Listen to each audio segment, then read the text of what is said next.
Hey y'all, it's me, and welcome back to another day of the Dawn's Daily Devotional, reading out of Experiencing God Day by Day. Today is October 3rd, and the title of this devotional is Weak with Those Who Are Weak. The verse of the day comes from 2 Corinthians 11, verse 29, and it reads, "Who is weak, and I am not weak? Who is made to stumble, and I do not burn with indignation?" The devotional reads, Christians do not live in isolation. When we sin, there are repercussions throughout the Christian community. When a brother or sister suffers, we are affected. Our calling is not to be solitary Christians, but to be members of a priesthood, as seen in 1 Peter 2, verse 9. It was impossible for Paul to remain unmoved while there were believers in Corinth who were spiritually weak. When he learned that false teachers had caused Christians in Corinth to stumble in their faith, Paul burned with indignation. Paul told the church members at Corinth to rejoice when a church member rejoices and to weep when a fellow member weeps, as seen in 1 Corinthians 12, verse 26. We depend on one another, and this influences everything we do. Jesus said that even when we pray, we are to begin by saying, "Our Father," as seen in Matthew 6, verse 9.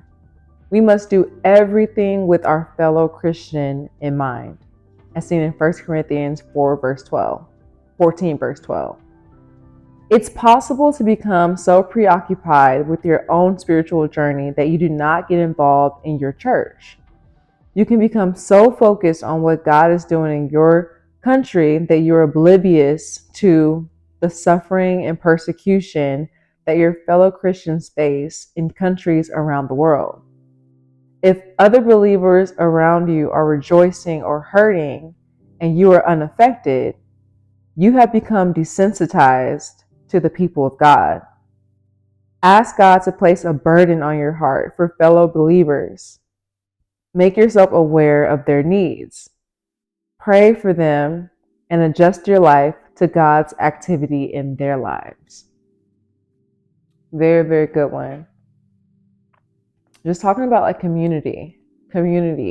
No one is an island. I said a couple of days ago, it takes a village not only to, raise a child, but older people in their 20s, in their 30s, 40s, 50s, throughout life need a village as well.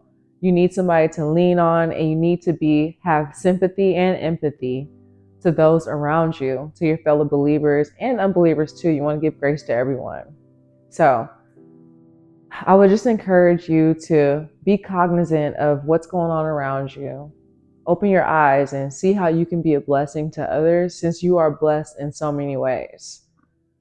No one's an island. You never know what you just giving a smile to someone can do for their day. Really ask and dig deep and, see how people are really doing.